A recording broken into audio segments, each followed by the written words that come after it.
Ora, bem-vindos a mais um webinar sobre teoria do caos e dinâmica não linear. Neste webinar vamos ver o conceito de limiar do caos. Portanto, conceito fundamental quer no seio da teoria do caos, quer no seio das ciências da complexidade. O meu nome é Carlos Pedro Gonçalves, sou professor associado na Universidade de Lusófona, na Escola de Ciências Económicas e das Organizações, no Polo Universitário de Lisboa, no Departamento de Gestão da Aviação Civil e Aeroportos. Investigo em teoria do caos, ciências da complexidade, ciência do risco, estratégia e intelligence. E esta série de webinars encontra-se integrada no projeto Umbrella de IDEA Internacional, Chaos Theory and Complexity Sciences, sob desenvolvimento no Departamento de Gestão da Aviação Civil e Aeroportos, e está também ligada às aulas de Matemática 1 da Licenciatura em Gestão Aeronáutica da Universidade de Lusófona. Neste webinar específico, vamos ver nos webinars anteriores, portanto, nós tivemos a ver conceitos fundamentais da dinâmica não linear, teoria do caos, o conceito de bifurcação, os mapas dinâmicos, iterações, simulámos órbitas, vimos o conceito de caos, vimos a abordagem topológica ao caos, referimos também outras abordagens, incluindo a abordagem computacional. Neste webinar vamos retomar essas abordagens, nomeadamente a abordagem computacional vai ser trabalhada. Um, em cada um destes webinars é colocado o link para a playlist do YouTube da série completa. Portanto, neste webinar, conforme afirmado, vamos ver o conceito de limiar do caos. E o limiar do caos é um conceito fundamental, conforme foi dito, no contexto das ciências da complexidade. Portanto, e aqui ocorrem, quer nas várias áreas, nas diferentes áreas científicas que lidam com a complexidade, aparecem dois termos: edge of chaos, onset of chaos. Uh, é- Ambos se referem a fenómenos ou a dinâmicas semelhantes os conceitos estão próximos, portanto, mas basicamente no contexto da teoria do caos, os dois termos Edge of Chaos e Onset of Chaos foram utilizados exatamente para a mesma questão, portanto, o conceito é o mesmo. Seja chamado Edge of Chaos ou Onset of Chaos. Edge of Chaos é linear do caos, literalmente. Onset of Chaos é o dialbar do caos. Mas no seio dos autómatos solares, o termo que é principalmente utilizado é Edge of Chaos. Embora também tenham sido utilizados os dois termos, Edge of Chaos e Onset of Chaos, enquanto sinónimos, na teoria dos autómatos solares é utilizado o termo Edge of Chaos mais frequentemente. No caso da dinâmica não linear, na teoria do caos, temos por vezes Edge of Chaos e por vezes Onset of Chaos, mas o Onset of Chaos é usado com elevada frequência. Basicamente, nas ciências da complexidade, quer seja no limiar do caos, da teoria do caos, seja o limiar do caos dos autómatos solares, a grande questão que se coloca há uma conjetura no seio das ciências da complexidade em torno da auto-organização no limiar do caos. A ideia central é que um sistema complexo adaptativo conservaria padrões de que necessitaria para a sua sobrevivência e mudaria aquilo que teria de mudar no sentido de sobreviver e de se adaptar às mudanças ambientais. Ora, nesse sentido, a ideia era de que, e a conjectura central era de que os sistemas vivos, os sistemas adaptativos, os chamados sacos sistemas adaptativos complexos, conceito que é desenvolvido no contexto do Instituto de Santa Fé, principalmente por o grande autor é o John Holland, mas foi difundido, portanto, como conceito fundamental no Instituto de Santa Fé. Podemos considerar um sistema adaptativo complexo desde empresas, economias, um organismo vivo, e, portanto, considerando é um conceito lato, portanto, são sistemas que se adaptam, que desenvolvem esquemas adaptativos, schemata, e a questão é que tenderia a haver uma maximização da adaptabilidade sistémica no limiar do caos. E a teoria dos sistemas adaptativos complexos tenta aplica este conceito linear do caos nesse sentido, portanto, e isso foi observado especificamente no contexto da teoria dos autómatos solares, com adaptação, portanto, em que se introduzia funções adaptativas e conseguiu-se observar que a adaptabilidade sistémica se maximizaria precisamente no limiar do caos e que em determinadas circunstâncias, portanto, o sistema tenderia a auto-organizar-se em termos de dinâmica adaptativa nesse limiar do caos. Portanto, self-organization towards the edge of chaos é este conceito. No entanto, é importante referir um ponto específico, é que por vezes padrões típicos de limiar do caos podem decorrer de regularidades sistémicas que misturam ciclos e mudança. Por exemplo, sazonalidade e flutuações do tráfego aéreo. O tráfego aéreo tem essa característica de ter sinais caóticos, ter assinaturas de caos, mas próximas do limiar do caos. Mas esse limiar do caos está também ligado a ciclos persistentes que estão relacionados com a própria sazonalidade do tráfego aéreo.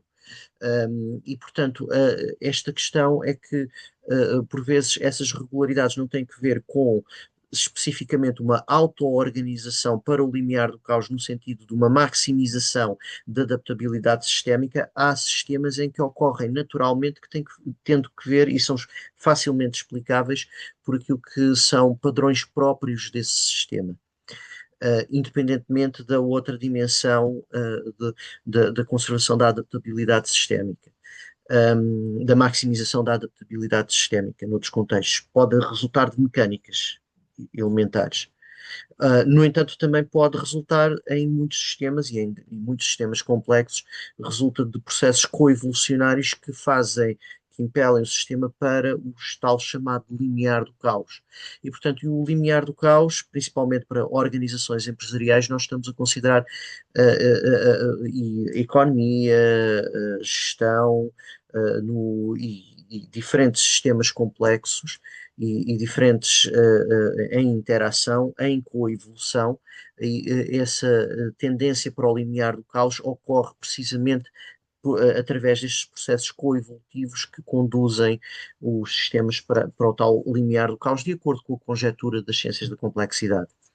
E a grande questão que se coloca é que, no caso do limiar do caos, este contexto, conforme afirmado, o conceito surge em diferentes, quer em diferentes áreas, quer no seio da teoria dos autómatos solares, quer no seio da teoria do caos propriamente dita, que são duas áreas distintas, embora relacionadas, portanto, e existem, como iremos ver, existem pontos que se podem estabelecer, mas a questão do limiar do caos e da teoria do caos, ela pode ser abordada no contexto da teoria do caos, este conceito limiar do caos, do ponto de vista topológico, sem apelar à abordagem computacional. Os autómatos solares já apelam à abordagem computacional e é possível estabelecer a ponta a partir de uma abordagem computacional para o caos. Nós já vimos vimos que há diferentes abordagens para o caos e há três grandes abordagens que olham para o caos de diferentes modos, embora relacionadas entre si, estão relacionadas entre si. É a abordagem topológica, a abordagem ergódica e a abordagem computacional. Neste webinar, vamos trabalhar com a abordagem computacional em força, embora importe termos a atenção que a abordagem topológica também nos permite, e é fundamental para olharmos para o limiar do caos também, e também nos permite uma perspectiva acerca do limiar do caos com uma explicação topológica acerca do tipo de dinâmica que ocorre num sistema caótico que se encontra perto de um ponto de bifurcação de transição entre uma dinâmica regular e uma dinâmica caótica. E é aqui que entra o conceito de limiar do caos. Portanto, quando falamos de limiar do caos, seja chamado onset of chaos ou edge of chaos, no caso da teoria do caos, refere-se basicamente a uma dinâmica que se encontra próxima de um ponto de bifurcação entre uma dinâmica periódica, ou quase periódica, e uma dinâmica caótica. Esse ponto de bifurcação é o ponto crítico transição entre as duas dinâmicas, entre a dinâmica regular e a dinâmica de caos. Ora, uma dinâmica caótica próxima do limiar do caos, portanto, que também pode ser designada por a dinâmica de limiar do caos, no sentido em que é uma dinâmica de caos fraco, próxima desse tal ponto de bifurcação, logo, é uma dinâmica de caos liminar, portanto, de um caos que, embora seja caótico, está muito próximo de um ponto de bifurcação. E ela apresenta um expoente Lyapunov máximo positivo, mas baixo, logo um tempo Lyapunov longo. E este padrão, portanto, tempo Lyapunov que corresponde ao horizonte de previsibilidade. Portanto, aquilo que nós vimos era que, quando vimos o expoente Lyapunov, um expoente de Lyapunov máximo dá-nos uma taxa de divergência de trajetórias vizinhas, dá-nos a taxa, taxa média de divergência entre trajetórias que começam numa vizinhança muito próxima entre si. Portanto, essa taxa de divergência, no caso da teoria do caos, também corresponde depois ao conceito de dependência sensível das condições iniciais, ou seja, um pequeno desvio nas condições iniciais é amplificado ao longo do tempo, conduzindo a uma trajetória distinta. A ideia também é que um pequeno desvio que se pode introduzir em qualquer momento numa trajetória, por muito pequeno que seja, uma flutuação, pode alterar toda a trajetória em relação àquilo que ia ser a trajetória do sistema. Inicialmente, a trajetória ainda segue a trajetória inicial, mas depois vai divergir.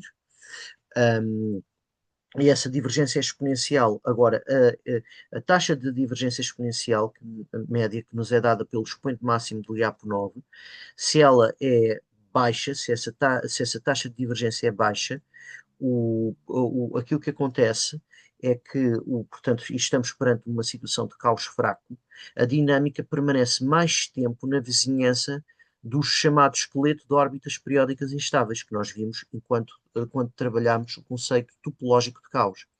Assim, é uma dinâmica que vai permanecer na vizinhança de um ciclo durante mais tempo, tornando-a mais regular e mais previsível, principalmente se utilizarmos a aprendizagem de máquina topológica que tira partido de padrões de recorrência e de padrões cíclicos que possam estar presentes e aumentem muito a eficácia dessa aprendizagem de máquina topológica quando aplicado a sistemas que têm uma dinâmica de caos próxima do tal ponto de bifurcação. Esta dinâmica, dita de limiar do caos, e não tem de estar exatamente no ponto de bifurcação, portanto, o limiar do caos é basicamente uma dinâmica de caos fraco próxima do ponto de bifurcação. Ela tem, como iremos ver, tem marcadores dinâmicos análogos àquilo que se chama limiar do caos no seio da teoria dos autómatos solares. Portanto, há uma convergência entre as duas dinâmicas em termos de semelhança geral. A grande questão que se coloca é que, por exemplo, pensando no caso de um sistema caótico, e como vimos que o conceito que tinha que tinha um conjunto denso de órbitas periódicas instáveis, vimos essa questão quando revimos a noção topológica de caos, ou seja, uma qualquer órbita vai ter na sua vizinhança, por muito pequena que seja essa vizinhança, vai ter órbitas periódicas. Ora, aquilo que acontece é que se o caos for fraco, e estando próximo de um ponto de bifurcação, aquilo que vai acontecer é que o sistema pode, no caso, portanto, tendo em atenção este caos fraco, ele vai permanecer durante longo tempo, um período de longo tempo, perto de um ciclo, portanto, e vai espelhar esse ciclo, vai refletir esse ciclo vai apresentar uma dinâmica quase periódica muito próxima de um ciclo durante um longo período de tempo, até que se instala a tal divergência exponencial e vai divergir. E vai divergir, vai se aproximar de outro ciclo. Portanto, podemos ter períodos de ciclos longos em que há uma alteração estrutural de um ciclo para o outro, mas durante um período de tempo mais longo em que vai espelhar esses ciclos. Isso é a consequência do caos fraco, de ter um expoente máximo de Lyapunov positivo, mas baixo, ou seja, mais próximo de zero. Agora, a questão que se coloca é que se o ponto de bifurcação for entre um ciclo estável e caos, A periodicidade desse ciclo vai ser fortemente refletida na órbita caótica. Ou seja, a órbita caótica próxima do ponto de bifurcação, portanto, esta dinâmica de limiar do caos, implica que a órbita vai manter-se muito próxima do ciclo original, portanto, e então vai dar um tipo de dinâmica que se assemelha a um ciclo com ruído. Na verdade, temos uma componente em que de vez em quando diverge do ciclo e começa e tem momentos de flutuações mais caóticas e até podes aproximar-se de ciclos com outras periodicidades durante algum tempo, mas depois volta a aproximar-se do tal ciclo. Portanto, se estiver muito, muito próxima do ponto de bifurcação, então aquilo que acontece é que ela vai refletir esse ciclo e vai apresentar uma mistura de caos e de quase periodicidade com uma dinâmica cíclica bem definida próxima da vizinhança desse ciclo dominante. Portanto, isto é a caracterização topológica do limiar do caos. E ela em si própria é suficiente do ponto de vista de perceber e de caracterizar os pontos fundamentais do limiar do caos no seio da teoria do caos. No entanto, para percebermos melhor alguns marcadores empíricos, é importante também vermos a abordagem computacional, porque ela é complementar da abordagem topológica e é complementar em relação ao outro conceito linear do caos que ocorre no âmbito da teoria dos autómatos solares. E vamos ver que, basicamente, eles vão chegar, ambos, quer a teoria dos autómatos solares, quer a teoria do caos, vão chegar a dinâmicas muito semelhantes. Portanto, aquilo que é chamado de dinâmica de linear do caos, nos autómatos solares, é muito semelhante a esta dinâmica de linear do caos que acabámos de caracterizar no seio da teoria do caos, utilizando a abordagem topológica que trabalhamos nos últimos webinars. Ora, abordagens, portanto, no seio da matemática, já vimos que há um limiar do caos no contexto da teoria dos autómatos solares e no contexto da dinâmica não linear. Mas é importante, nesse caso, rever a abordagem computacional para o caos. Portanto, para revermos a abordagem computacional para o caos, vamos considerar um dos mapas clássicos para esse tipo de abordagem, que é o mapa de desfazamento de Bernoulli, ou o Bernoulli Shift Map.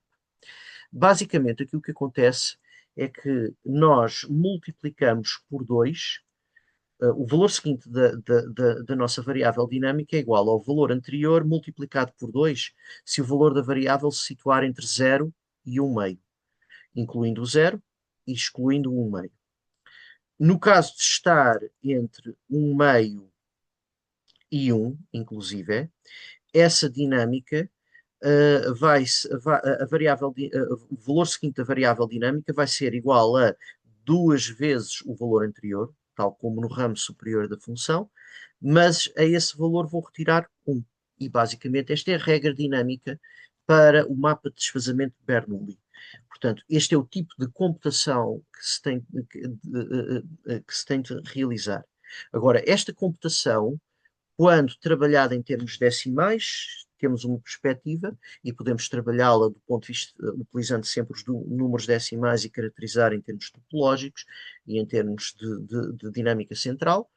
No entanto, ela permite perceber uma outra forma de fonte do caos quando olhamos para a representação binária, ou seja, em vez de trabalharmos com números decimais, trabalhamos com uma representação binária. Antes de trabalharmos com essa representação binária, é importante vermos os pontos fixos deste mapa. Portanto, o conceito de ponto fixo diz-nos que xt mais 1 é igual a xt. Ora, se o xt mais 1 é igual a xt, portanto, eu posso passar o xt para o lado esquerdo da equação e tenho de calcular o zero da equação. Xt mais 1 menos xt é igual a 0. Ora, se xt mais 1 menos xt é igual a 0, eu vou ter de resolver a equação aqui por ramos. Portanto, subtrai xt a ambos os lados e tenho de obter 0 em ambos os lados. Portanto, resolvendo este sistema, aquilo que acontece é que descubro que o xt igual a 0 é um ponto fixo e xt igual a 1 é outro ponto fixo. Vamos confirmar no mapa, sem olhar agora para a resolução, vamos considerar no mapa original e confirmar que realmente são pontos fixos. Ora, se xt for igual a 0, eu estou no ramo superior. Multiplicando 2 por 0, obtenho como valor seguinte a variável dinâmica 0. Logo tenho um ponto fixo, não saiu de 0. Se começo com 1, ora, portanto, eu estou no ramo inferior e estou a multiplicar 2 por 1, ao subtrair 1, fico com 1. Portanto, 2 vezes 1, 2, menos 1 dá 1. Então o valor seguinte da variável vai ser 1. Isso, portanto, se começasse com xt, se tenho xt igual a 1, o valor seguinte, xt mais 1 vai ser 1. Portanto, e basicamente tenho aqui vejo aqui os dois pontos fixos. Agora, vamos considerar a abordagem binária. Vamos ver o que é que este mapa está a fazer do ponto de vista computacional se for considerado um autómato. Ou seja, se trabalhando a partir da expansão binária, da representação binária do número. Ora, um número real entre 0 e 1 pode ser escrito em base binária utilizando uma expressão da forma desta soma infinita. Ou seja, basicamente é o primeiro bit, portanto, basicamente este S1, S2 por aí adiante são bits. Ou seja, só assumem o valor 0 ou 1. E temos S1 a dividir por 2 elevado a 1, mais S2 a dividir por 2 elevado a 2, e somamos em sequência. S3 a dividir por 2 elevado a 3 e por aí adiante. Portanto, e temos uma soma infinita, portanto, dn igual a 1 até mais infinito, de Sn sobre 2 elevado a n. Ora, o número 1 corresponde a quê? Corresponde basicamente a esta soma com os bits todos 1. Portanto, todos os bits estão ligados. Portanto, 1. No caso de 0, todos os bits estão desligados. Portanto, estão no estado off, 0. Portanto, tenho uma cadeia infinita de zeros, tenho uma cadeia infinita de 1s. No primeiro caso e no segundo caso, uma cadeia infinita de zeros. Para 0.5, basicamente, para 0.5, só o primeiro bit é que é 1 e todos os restantes bits são 0. Porquê? Porque se S1 for igual a 1, eu tenho 1 sobre 2 elevado a 1, 2 elevado a 1 é 2, portanto 1 meio. E os restantes bits são todos nulos, portanto fico com 1 meio, que é 0.5. Portanto, 0.1 meio, nesta representação binária, temos 1 seguido de um número infinito de zeros. E 0.25 basicamente seria, o primeiro bit era 0 e o segundo bit era 1. Ora, e os restantes bits eram todos zeros. Ora, tenho 1 sobre 2 ao quadrado. Ora, 2 ao quadrado fico com 1 a dividir por 4. Ora, 1 a dividir por 4 dá 0.25. Portanto, 0.5 tenho 1 meio, 1 seguido de zeros. 0.25 tenho 0, 1 seguido de zeros. Isto dá-me 1 quarto. Portanto, e aqui tenho a representação binária do número real como uma cadeia infinita de zeros. Portanto, é inesgotável, ou seja, há sempre mais uma cadeia infinita de zeros, uma cadeia infinita de bits, portanto, é inesgotável. Claro que num computador físico nós temos um limite do número de bits que podemos representar. Isso tem consequências, portanto. Mas é possível, neste caso do mapa que nós estamos a ver, e para já nada disso, porque é que isto se chama mapa de desfazamento? Chama-se mapa de desfazamento por aquilo que vamos ver a seguir, mas nós podemos simular este mapa para qualquer, claro que vamos simular durante um tempo finito, mas podemos para uma cadeia tão longa quanto quisermos. Portanto, porque há algoritmos que nos permitem acrescentar simplesmente mais um dígito. A questão que se coloca é a geração da cadeia de dígitos para o número de iterações que nós quisermos. E esse é o ponto fundamental. E diferentes algoritmos podem ser escritos para isso e era como se estivéssemos, e aqui não precisamos fazer arredondamentos, podemos simular exatamente o mapa ao nível binário. Exatamente o mapa, como se houvesse sempre mais um bit disponível. Isso é uma característica deste mapa. E é dos mapas mais elementares para a produção de caos. Porque já vamos ver de onde é que veio o caos aqui neste mapa e que nos dá uma representação visual e conceptual do caos. Mas para já vamos ver porque é que se chama mapa de desfazamento, operando com os bits. Portanto, vamos começar por uma condição inicial que está abaixo de 0.5. E vamos ver a representação decimal, olhar para a estrutura do mapa do ponto de vista decimal e em termos da expansão binária, portanto, da nossa soma infinita. E agora, repare-se no seguinte. que corresponde a uma série numérica. Portanto, ao nível matemático, já agora uma soma infinita corresponde ao conceito de série numérica. Basicamente, então, o que é que nós temos? Vamos ver. Se xt está abaixo de 0,5, estamos no ramo de cima. Vamos multiplicar por 2 o xt. Portanto, o xt mais 1 seria igual a 2 vezes xt. Ora, o que é que acontece aqui? Portanto, 2 vezes xt. Ora, portanto, se vou multiplicar por 2, xt por 2, vou multiplicar cada termo daquela soma infinita por 2. E eu fico com 2 vezes 0 a dividir por 2. Ora, 2 vezes 0 é 0, a dividir por 2 dá 0. O 2 vezes o S2, o segundo bit, a dividir por 2 ao quadrado, ora, tenho 2, vai cortar com um destes dois e fico com S2 a dividir por 2 elevado a 1. E este, ao ser multiplicado por 2, o terceiro bit vai passar a ser S, vai passar a estar dividido por 2 ao quadrado. E o S4 por 2 ao cubo. E assim sucessivamente. Portanto, o n-ésimo bit, ao ser multiplicado por 2 e ao ser dividido por 2 elevado a n, vai passar a estar dividido por 2 elevado a n menos 1. Portanto, aquilo que acontece é que da cadeia original, que tinha o primeiro bit, segundo bit e assim por diante, o segundo bit passou para a posição do primeiro bit, o terceiro bit para a posição do segundo bit, o quarto bit para a posição do terceiro bit e o enésimo bit para a posição do enésimo bit menos um. Ou seja, a cadeia, eu deixei cair o primeiro bit e basicamente desloquei a cadeia toda para a esquerda, uma casa. Portanto, vou deslocando para a esquerda a cadeia binária.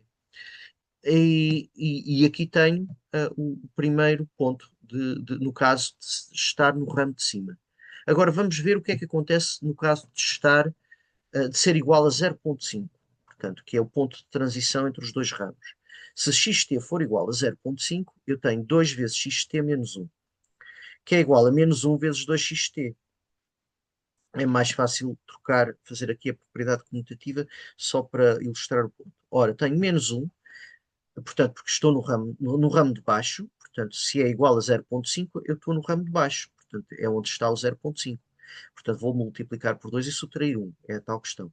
Portanto, e agora, menos 1 mais, e agora, ao multiplicar por 2, vou ter 2 vezes, primeiro bit é 1, a dividir por 2, e depois todos os outros bits vai estar a multiplicar por 0. Portanto, todos os outros bits anulam. Então eu fico com menos 1 mais 2 sobre 2. Ora, 2 sobre 2 fica 1. Ora, menos 1 mais 1 dá 0. Portanto, basicamente, temos aquilo que nós tínhamos visto. Portanto, se nós estivermos no 0,5, eu, ao multiplicar por 0,5, 2 vezes, 2 vezes 1 meio, podemos verificar isto do ponto de vista decimal, 2 vezes 1 meio, dá 2 sobre 2, que é 1. 1 menos 1 dá 0, portanto vai para o ponto fixo 0. E repare-se que, uma vez mais, o que é que acontece? O zero é uma cadeia infinita, do ponto de vista binário, é uma cadeia infinita de zeros. Portanto, basicamente aquilo que aconteceu foi que, do ponto de vista binário, nesta representação que nós vimos, o zero é uma cadeia infinita de zeros. Então, o que é que aconteceu aqui? Nós tínhamos um seguido tudo de zeros, deslocámos toda a cadeia para a esquerda, fazendo cair o primeiro bit. E a regra, do ponto de vista computacional, é exatamente a mesma. Desloca a cadeia para a esquerda, faz cair o primeiro bit. E se for x de t superior a 0,5? É exatamente a mesma coisa. Portanto, temos 2xt menos 1. Portanto, estamos no ramo de cima, 2xt menos 1, fica menos 1 mais 2x de t. Portanto, fica menos 1 vezes 2 vezes 1 sobre 2 elevado a 1, mais 2 vezes S2 sobre 2 ao quadrado e assim sucessivamente. Porque quando tenho acima de 0,5, o primeiro bit vai ser de 1. E os outros bits vão ser alguns diferentes de 0, outros podem ser iguais a 0, portanto é aquilo que for. Portanto, aqui o 0,5 é só o primeiro bit que é igual a 1. E os restantes bits são todos 0. Aqui o primeiro bit é igual a 1 e os restantes bits podem assumir quaisquer valores. Ora, reparando a computação do sistema de um passo para o passo seguinte, basicamente o que é que fez? Portanto, 2 vezes 1 dá 2, 2 a dividir por 2 dá 1, menos 1 mais 1 dá 0. E a cadeia, aqui o 2 corta com o 2, isto é 2 ao quadrado, ao multiplicar 2 a dividir por 2 ao quadrado, fica basicamente 2 elevado a 1. é 2. E o mesmo se passa com os restantes, portanto, o S2 passou para 2, passou a ser dividido por 2, o S3 por 2 ao quadrado, o S4 por 2 ao cubo e o enésimo bit a dividir por 2 elevado a n menos 1, ou seja, os bits passaram uma casa para a esquerda. Também no caso de ser superior a 0,5. Portanto, em qualquer um dos casos, em qualquer circunstância, os bits passam todos para a esquerda. E aqui dá para ver o caso, o caso especial dos pontos fixos, porque se eu tenho tudo zeros, ao deslocar uma cadeia infinita de zeros para a esquerda, continuo com uma cadeia infinita de zeros, portanto, basicamente, zero é um ponto fixo. Ao ter uma cadeia infinita de uns de bits iguais a 1, todos iguais a 1 para a esquerda, uma casa, eu continuo com uma cadeia infinita de uns, portanto, continuo com 1 como ponto fixo. Portanto, estas duas cadeias dão pontos fixos neste tipo de computação. Então tenho o autómato. Basicamente, o que é que o autómato faz? Há um deslocamento para a esquerda, daí que se chama shift map. Portanto, se eu começo com uma condição inicial, tenho S1, S2, S3, S4, S5, por aí adiante, que é a minha cadeia de bits, que representa o número. Eu desloco para a esquerda essa cadeia e faço cair o primeiro bit. Então, o X1 vai ser S2, S3, S4, S5, S6 e por aí adiante. O X3 vai ser X3, S3, S4, S5, S6, S7, por aí adiante. Portanto, exatamente, portanto, aqui S2, o X1 vai passar, aqui é X2, aqui não é X3. Deixem-me só corrigir, porque estava ali 3, mas é 2. Aqui é X2. O X3, por seu turno, já agora acrescento aqui o X3. O X3 vai também passar toda a cadeia para a esquerda. X3 vai ser S4, S5, S6, S7 e S8. Ok. Vamos ver compartilhamento e vamos compartilhar então o full screen. Ok. Então, aquilo que acontece aqui é que nós temos o x de t vai ser o valor seguinte, o S de t mais, o, S de, o bit da casa t mais 1, o bit da casa t mais 2, o bit da casa t mais 3, o bit da casa t mais 4, o bit da casa t mais 5. Portanto, dada a condição inicial, basicamente ele faz simplesmente o deslocamento para a esquerda. O que é que acontece com uma pequena diferença entre duas condições iniciais?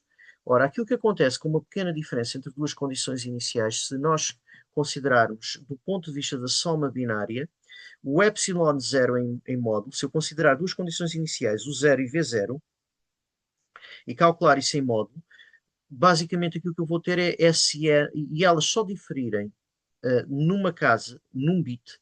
Portanto, vamos pensar, estas duas condições iniciais são todas elas iguais em todos os bits, exceto num. O SN, o U0 tem um bit SN e o V0 tem um outro bit RN aqui. Ok? Portanto, diferente de SN. Portanto, se SN for 0, este vai ser 1. Portanto, basicamente vai ser 1 menos o SN. E até poderia ser trabalhado aqui nesses termos. Mas considerando, portanto, este bit é diferente, mas de resto a cadeia por aí em diante é toda igual. Vamos ver o que é que acontecia se essas duas condições iniciais diferissem num bit muito lá para a frente na cadeia, num só bit e muito lá para a frente na cadeia. RN, um tinha SN e o outro tinha o outro bit RN, que é 1 menos SN neste caso. Ou seja, se é 0, se em cima tenho 0, em baixo tenho 1, se em baixo tenho 0, em cima tenho 1.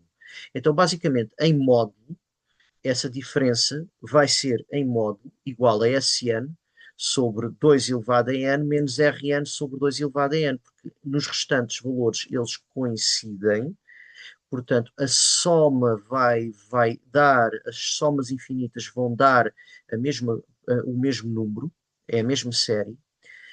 A parte finita da soma também vai cortar e vai só sobrar esta componente. Ora, basicamente, o epsilon 1, o erro na fase seguinte, vai ser deslocado para a esquerda. Esse deslocar para a esquerda é multiplicado por 2, basicamente, porque é isto que o sistema está a fazer. Portanto, estamos sempre é aquela multiplicação por 2 que explica o deslocamento para a esquerda. Ora, aquilo que vai acontecer é que o erro vai crescer por um fator de 2. E isto na primeira iteração. Na segunda iteração já vai crescer também por um fator de 2 em relação à primeira iteração.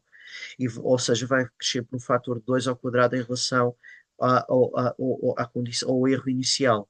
E basicamente, então, aquele desvio, aquele erro, vai crescer por uma progressão geométrica de 2 elevado a t.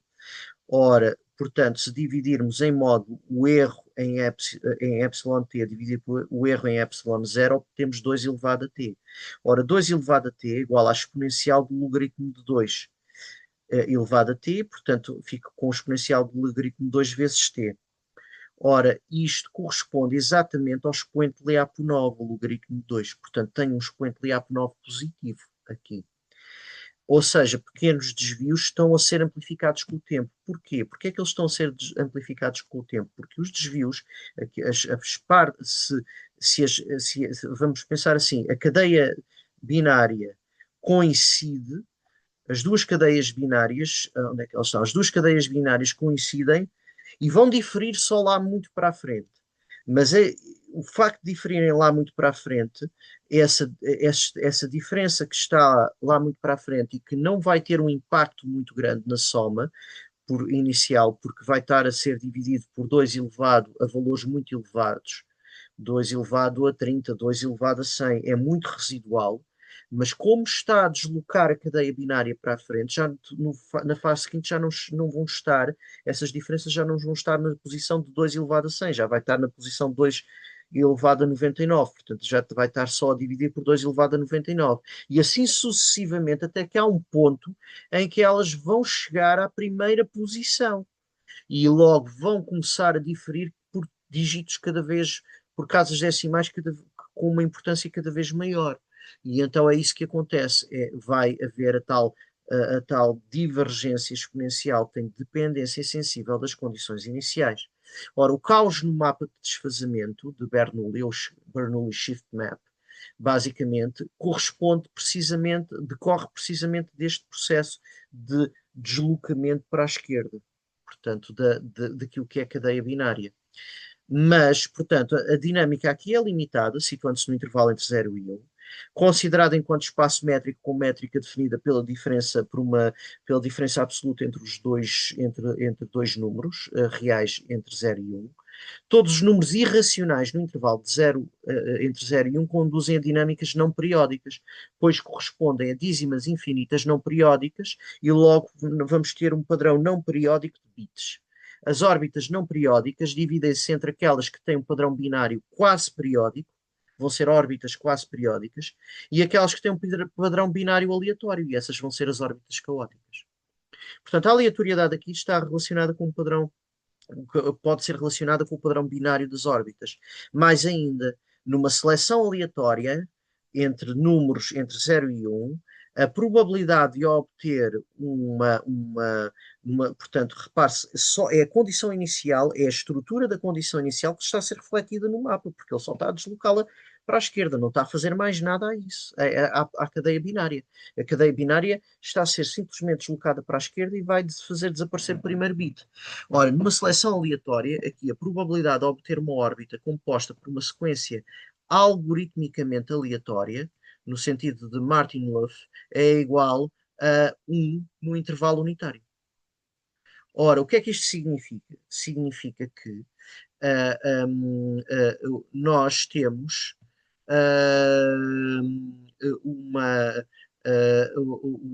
Se a sequência de bits for aleatória, a questão é que a órbita vai refletir essa aleatoriedade, a órbita do mapa.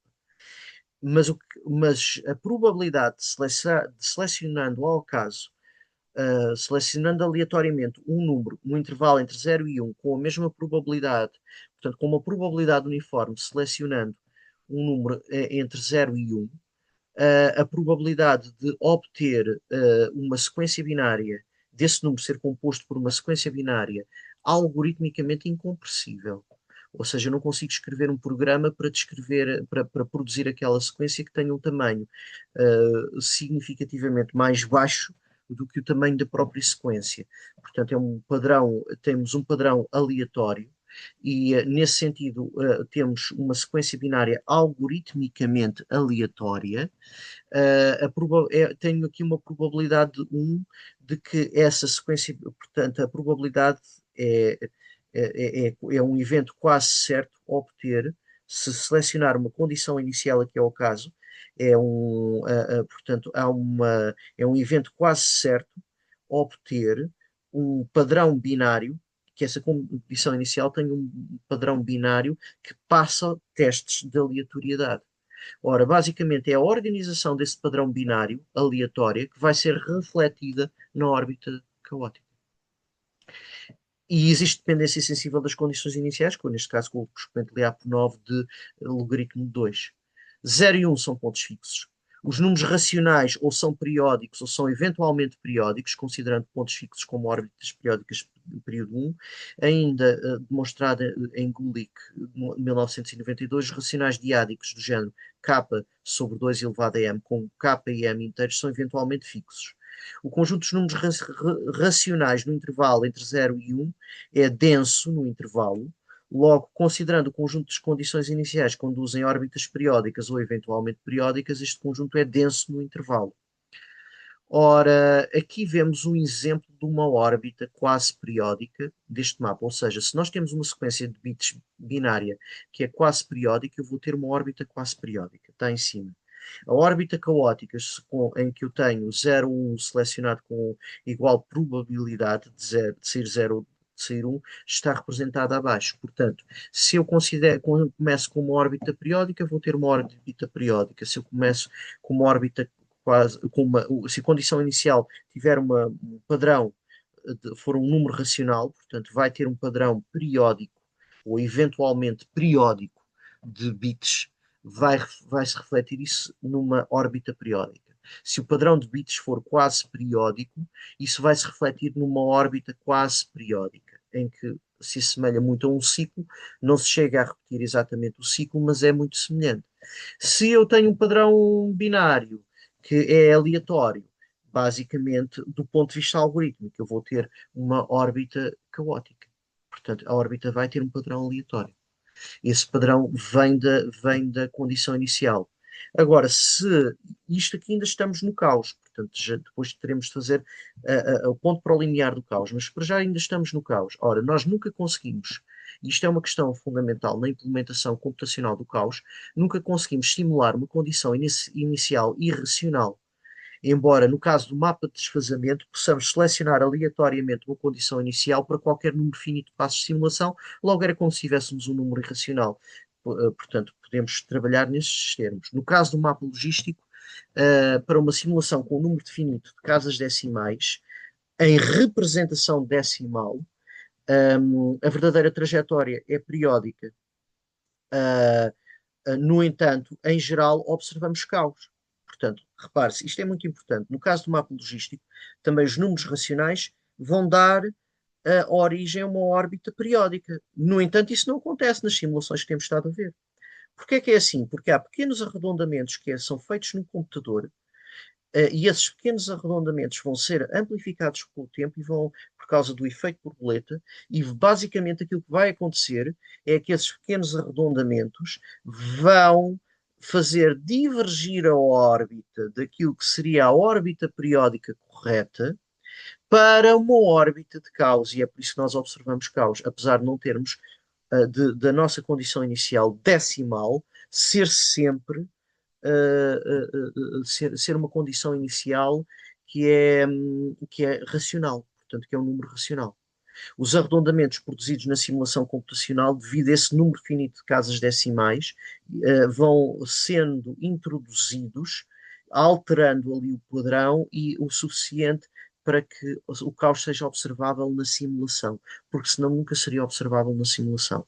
O mapa logístico em regime caótico, no entanto, Mas se fizessem isso para o mapa logístico, para o mapa do desfazamento, não iam observar isso. Porque como está a multiplicar por um número inteiro, aquilo que acontece é que se começarem com um número racional vão tender vai tender para uma estabilidade de, se tem um número finito de casas decimais, por exemplo, vai tender para um dos pontos fixos. Portanto, o mapa logístico em regime caótico, essa questão, ele não se limita a produzir, no entanto, um desfazamento daquele processamento binário, porque o autómato correspondente produz padrões complexos. Vamos ver um exemplo. Aqui temos o mapa logístico, começando com um ponto para o mapa logístico com o parâmetro de caos, R igual a 4. A taxa de crescimento era igual a 4, que foi onde nós vimos exemplos disso em termos de caos. Aqui tem o autómato, a condição inicial, se é 0.75, neste caso é um ponto fixo do mapa, tem aqui a simulação em baixo, é um ponto fixo. O xt-1 para xt temos só um pontinho, temos aqui ponto fixo. E basicamente a sequência binária está sempre naquela posição. O primeiro bit é 1. Ora, o primeiro bit, que está aqui pintado a preto, é 1, e o segundo bit está o primeiro e o segundo bit, que estão aqui representados, é 1, e o segundo bit também é 1. E o resto é tudo zeros, para 0.75. Isso é o que corresponde a 0.75, ou seja, 1 meio mais 0.25. Portanto, é 0.5 mais 0.25, o que nos dá 0.75. Ora, 1 seguido de zeros. Ora, basicamente, isto é um ponto fixo do nosso mapa logístico. Se nós nos desviarmos desse ponto fixo na simulação decimal, nós podemos, obtendo uma partição de 20 bits do número decimal, portanto, representando os primeiros 20 bits do número decimal em cada órbita. Eu aqui estou a fazer a simulação decimal. Atenção que é possível fazer para o mapa logístico também uma simulação binária, com tantos dígitos quanto aqueles que nós queiramos, e depois transitar para o número decimal fazendo uma transição, uma transformação específica. Porquê? Porque o mapa logístico pode ser expresso como uma função de um mapa de desfazamento. Portanto, de Bernoulli, exatamente como nós vimos.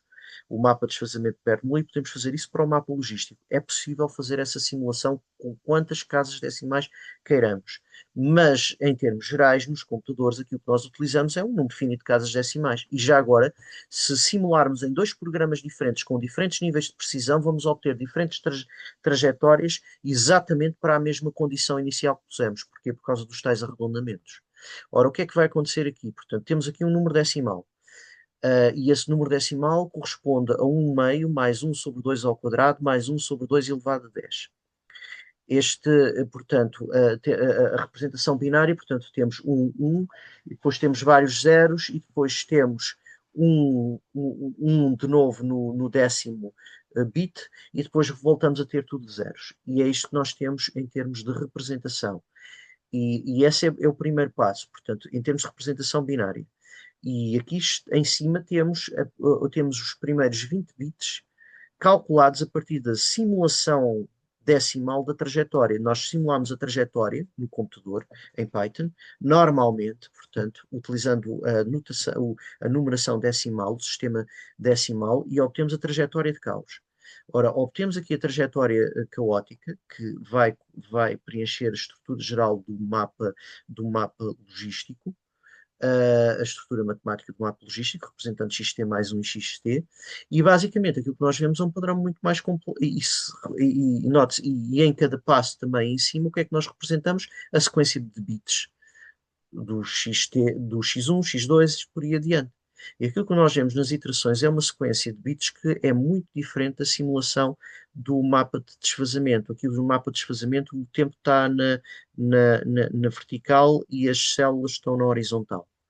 Portanto, o mapa de desfazamento está a transportar para a esquerda os bits. E, portanto, e vemos isso na vertical, está o tempo. Aqui. Aqui, no caso do mapa logístico, estamos a representar na horizontal o tempo, foi mais fácil representar na horizontal o tempo, e não na vertical, que tínhamos aqui na vertical o tempo, aqui as iterações na vertical, aqui temos as iterações na horizontal, e na vertical temos a sequência binária, e podemos ver que o padrão binário é muito diferente, é muito mais complexo. Ora, este padrão, a fonte deste padrão complexo do mapa logístico tem que ver com o facto do mapa logístico poder ser expresso em termos de uma transformação linear de um mapa de desfazamento. Essa transformação não linear conduz a um padrão complexo da expansão binária do mapa de desfazamento e àquela dinâmica. Agora, isto é para caos. Agora, o que é que acontece relativamente ao limiar do caos? No caso dos autómatos solares, portanto, isto é o caos em, simulado em a ligação entre a representação decimal do mapa não linear versus representação em termos de autómato. Em termos de autómato, segue regras computacionais que está a trabalhar uma sequência de bits. Ora, os autómatos solares basicamente são um sistema dinâmico discreto no tempo e no espaço, portanto, definido de uma grelha ou rede de células, em que cada célula pode assumir um estado como, por exemplo, 0 ou 1, mas pode haver mais estados, portanto, no caso de autómatos, autómatos solares com múltiplos estados para além do binário. O tempo avança em passos discretos, iterações. O estado seguinte de cada célula é determinado por uma regra local que depende apenas do estado atual da própria célula e dos estados das suas vizinhas. Da aplicação repetida dessa regra emerge uma dinâmica global muitas vezes complexa. São as 4 classes de Stephen Wolfram. Classe 1 é uma dinâmica de ponto fixo. Classe 2, ou seja, basicamente aquilo que acontece é que todas as células estacionam num padrão, num mesmo padrão binário. Classe 2 há uma dinâmica periódica que não a classe 1. Classe 3 temos uma dinâmica aleatória e a classe 4 é a nossa dinâmica complexa que mistura elementos de classe 2 e classe 3 também designado linear do caos. Basicamente, nos autómatos solares que são geralmente simulados por, pelo, pelo, pelo Stephen Wolfram, que foi um dos grandes investigadores na área dos autómatos solares. E já agora nós já vimos autómatos solares. Isto são autómatos solares, correspondem a autómatos solares, ou seja, o caos, estes mapas caóticos podem ser representados como se fossem autómatos solares. Isto é um. Aquilo que acontece é que Wolfram observou estas dinâmicas e classificou-as. Ora, há uma questão que se coloca: o mapa de desfazamento de Bernoulli é de classe 1 quando não existe reposição de bits, ou seja, vai tender para um ponto fixo. Ou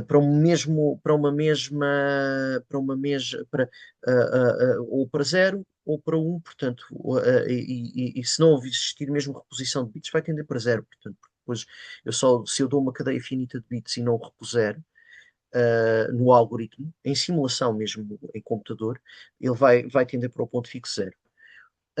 Mas quando há reposição de bits, ele pode ser de classe 1, se tender para um ponto fixo, ou de classe 2, mesmo com reposição de bits, mas ele não gera um padrão de rede aleatório além da transferência de bits. A aleatoriedade está ligada às condições iniciais. Isso levou o Stephen Wolfram a considerar que o caos basicamente era uma aleatoriedade que decorria das condições iniciais. Não é exatamente assim, porque algumas dinâmicas de caos resultam não só do padrão aleatório das condições iniciais, mas também de padrões complexos introduzidos pela própria dinâmica não linear e que em caso de, como é o caso do mapa logístico, e que em caso de pequenos arredondamentos vai conduzir este tipo de padrões.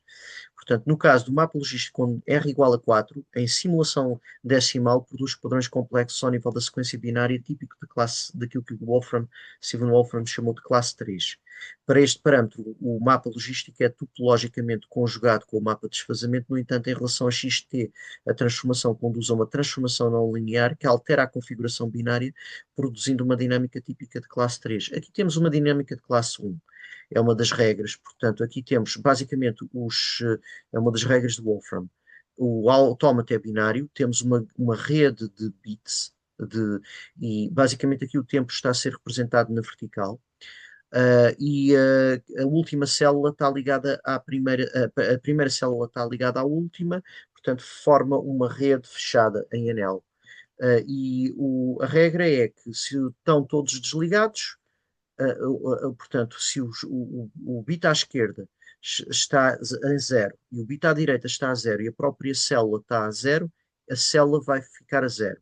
Se à esquerda estiver a 0 e à direita tiver a 1 e a célula tiver do centro tiver a 0, a célula do centro continua a 0. Portanto, o estado da célula depende do seu próprio valor e dos dois valores da célula à esquerda e à direita. E basicamente esta é a regra. Portanto, ela só vai ligar para um só vai fazer o update para um em que caso? No caso em que temos 101, ou seja, a célula está desligada e as duas células à direita e à esquerda estão ligadas, e aí passa a 1, e se todas as células estiverem ligadas, aí passa a 1. Basicamente, temos aqui uma seleção de um padrão aleatório de bits inicial e ela vai tender para o mesmo estado homogéneo para todos os bits. Ora, isto é classe 1. Aqui temos exatamente esta situação em que temos, portanto, aqui a regra 4, esta é outra regra, que também conduz aqui a um padrão que fica fixo aqui no centro, e temos o ponto onde começa, mantém-se, portanto. E aqui temos as regras em que não há uma transferência de bits em termos de para a esquerda, portanto, como ocorre com o mapa do desfazamento. Se está desligado, se está ligado, mantém-se ligado, se está desligado, mantém-se desligado. E aqui já temos um padrão periódico, portanto. E agora a questão que se coloca é onde é que começam a surgir os padrões interessantes. Regra 18 e regra 30. Regra 18 gera uma estrutura fractal. Vimos no último webinar a questão dos fractais e dos atratos estranhos. Começando com a primeira célula ligada e as restantes todas desligadas. O segundo gera um padrão bastante complexo, que é a regra 30, portanto, em que tem um padrão que parece ser aleatório. Ora, esta a regra 18 também, se começar com uma condição inicial mais simples, temos este padrão, mas se começar com uma condição inicial aleatória, também tem um padrão aleatório. Portanto, e aqui também, tal como ambos os mapas ficam com, ou ambos os autómatos ficam com um padrão aleatório. Agora vamos considerar o linear do caos. O linear do caos está aqui, na regra 110. Aquilo que acontece é que temos padrões regulares, padrões de transição, estruturas locais que se propagam ao longo, estas estruturas triangulares que se propagam ao longo do autómato e que, portanto, flutuações localizadas que se propagam e depois são interrompidas, que podem interagir de modo complexo, portanto, gera intermitência, padrões de intermitência, padrões regulares cíclicos. Aqui temos um padrão regular cíclico que é típico de classe 2, mas depois temos aqui padrões que já parecem ser de classe 3, portanto, mistura-se entre a classe 2 e a classe 3. Tem aqui padrões regulares típicos de classe 2, mas basicamente aquilo que acontece é que depois vai haver aqui uma interação com aqui zonas em que gera padrões de aleatoriedade e flutuações que se propagam. Ora, mas se nós formos a simular esta regra 110, que é a do chamado limiar do caos, e foi chamado limiar do caos exatamente por isto, que misturava aleatoriedade e padrões regulares, na sequência de bits do autómato, nos estados das células. Se formos a simular, fazendo a expansão binária da célula 0, exatamente a soma dos bits, como fizemos aqui, esta soma, mas para o número finito de células, em vez de ser a soma infinita, termina na última célula. Primeiro valor a dividir por 2 elevado a 1, depois por 2 elevado a 2, isso assim. Portanto, e assim sucessivamente. Aquilo que acontece é que, no caso da regra 110, vemos aqui tipicamente o que é que acontece no limiar do caos. Temos a interrupção, temos alguns padrões que interrompem um ciclo, mas temos aqui ciclo dominante. Ora, 1, 2, 3, 4, 5, 6, 7. Temos um ciclo de período 7 aqui. Então, ou temos uma densidade maior de pontos próxima de um ciclo de período 7, com alguns elementos aqui de flutuações em redor, e no caso de acrescentarmos aqui uma probabilidade de mutação da regra local, ou seja, ele aplica a regra de 110. A regra 110 está aqui representada, mas com uma probabilidade baixa, ele vai modificar o output da regra alterando o bit, ou seja, se o bit fosse 0, passa a 1. Se o bit for 1, passa a 0, com uma probabilidade baixa. portanto, uma probabilidade de 0,00001 de mutação. Ora, se fizermos, acrescentamos uma componente de aleatoriedade, temos uma dinâmica muito semelhante a uma dinâmica de caos, com proximidade de alguns ciclos. E ora, quer no caso determinístico, como neste caso que é estocástico, ou seja, que tem uma probabilidade de mutação, se nós repararmos nos diagramas de baixo, nos diagramas de cima, temos as marcas dos ciclos interrompidas por flutuações aleatórias. Isso é típico da dinâmica de limiar do caos. No caso de baixo, nos diagramas em baixo, nós temos o espectro em lei de potência. Dá-nos para diferentes frequências qual a intensidade. Ora, os picos aqui correspondem a zonas, se quiséssemos, a zonas de sinal. Se quiséssemos de um sinal sonoro, neste caso não é som, mas portanto correspondem a ciclos, portanto a dinâmicas periódicas, portanto se temos picos no espectro em lei de potência, temos aqui evidência de periodicidades na dinâmica. Ora, ou periodicidades, ou quase, mesmo quase periodicidades aqui, e basicamente a diferença entre um e outro, vemos aqui um bocadinho mais ruído no espectro em lei de potência, enquanto que aqui temos uma acumulação de picos, que é mais típico da classe periodicidade, e aqui temos um espectro chamado espectro de banda larga, uma região de espectro de banda larga, que é mais típico de processos aleatórios. Ora, o que é que acontece aqui? Nós temos também os tais picos, três regiões aqui de energia mais intensa, que corresponde às periodicidades, e aqui também três regiões de energia mais intensa de subida de pico, o que é típico dos tais padrões da dinâmica, da chamada dinâmica de limiar do caos. Vamos ver o caso de regra 18 para uma condição inicial aleatória. Ora, aqui o que vemos é que se nós representássemos em termos de iterações, temos as iterações e temos o valor decimal, portanto, fazendo corresponder a um valor decimal, também não preenchia completamente o intervalo, aqui um intervalo entre 0 e 1, por exemplo. Temos aqui faixas de flutuação. E basicamente temos um espectro que é de ruído branco, mas há ali um pico no fim. Portanto, quer para a regra 18 determinística, que o Wolfram classifica como classe 3, quer para a regra 18 estocástica, agora para a regra 30, que é determinística, e para a regra 30 estocástica com a probabilidade de mutação, aqui o que nós obtemos é um espectro de ruído branco, ou seja, basicamente aqui temos uma dinâmica que é típica de um padrão aleatório, no caso do determinístico, um padrão aleatório gerado por um sistema determinístico, ou seja, corresponderia a uma dinâmica já próxima daquilo que nós consideramos como uma conceptualização geral ou uma problemática geral da teoria do caos. Agora, há aqui uma questão que se coloca: todos estes autómatos solares com um número finito de células são eventualmente periódicos, vão acabar por voltar à mesma configuração e vão repetir. Se o padrão é aleatório, vão repetir exatamente o mesmo padrão aleatório outra vez. Portanto, vai haver um momento em que fecha um ciclo. No caso do caos, não é assim. Portanto, no caso do contexto da teoria do caos, nós temos aqui, por exemplo, no mapa quase, aqui temos um mapa quase periódico, e no contexto da dinâmica não linear, e vemos a acumulação de picos típica de dinâmicas quase periódicas. E agora temos aqui o exemplo do mapa logístico. Para um valor, para R igual a 4, que é a região de caos, e aqui temos portanto, que é o nível de caos mais forte do mapa logístico. O expoente LIAP9 é logaritmo 2 também.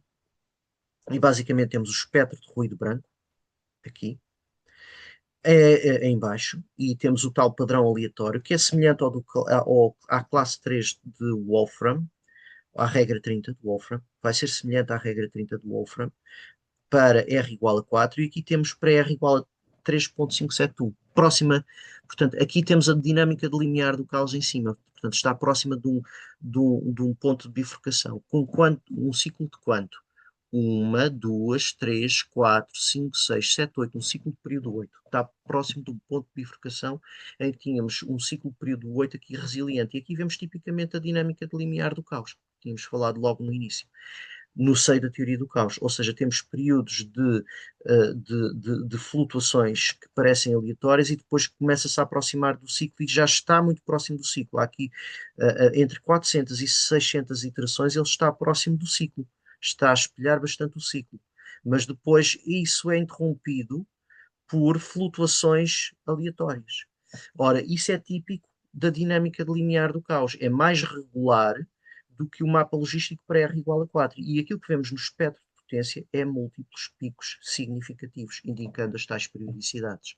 Portanto, a dinâmica linear do caos que ocorre nos autómatos solares, que temos aqui, é muito semelhante à dinâmica linear do caos que ocorre no caos determinista. Portanto, neste caso, exemplificada aqui com o mapa logístico.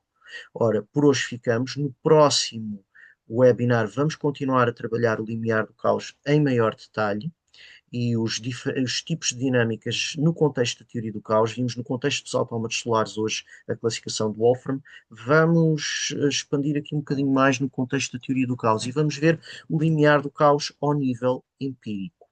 Portanto, isso já vai ser o próximo webinar. Portanto, este webinar, na verdade, é um webinar em duas partes. Esta é a primeira parte. A segunda parte vai ser a parte empírica, que também permite introduzir a parte empírica da teoria do caos. Portanto, até ao próximo webinar e por hoje ficamos. Até à próxima.